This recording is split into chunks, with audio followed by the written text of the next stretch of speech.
Throughout the colonies, wealth equaled power, and there was sharp contrast between the life of the wealthy landowner and the working class. Wealthy white children received a good education. Boys were encouraged to hunt and ride horses. Girls rode horses too, but were expected to sew and entertain. The education of a child in the 17th and 18th century is much more a question of a child learning a trade. For male children, it is generally learning outdoor trades. For female children, it's learning indoor trades. That is, cooking, gardening, which is considered somewhat of an indoor trade, particularly a kitchen garden outside the kitchen.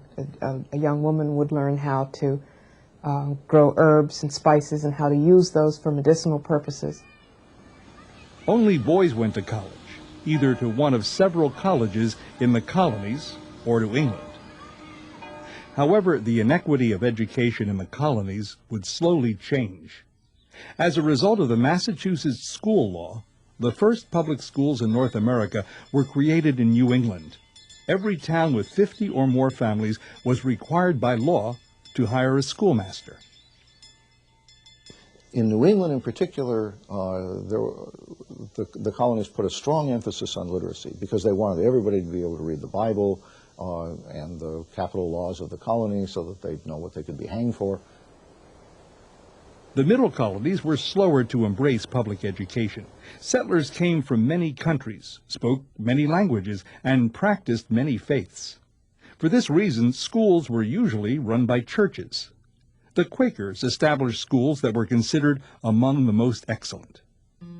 In the southern colonies, the gap between rich and poor made any type of universal free education impossible for decades to come.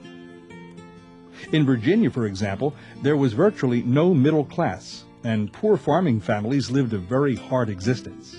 Often, an entire family slept in one room on mattresses of straw.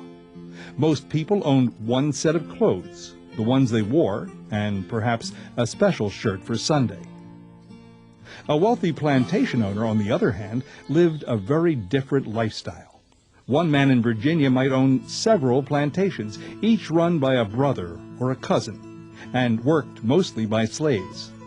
The plantation owners and their families enjoyed lives of great privilege and comfort. Children had tutors, and families had much leisure time to travel to grand parties, enjoy fox hunts and horse races.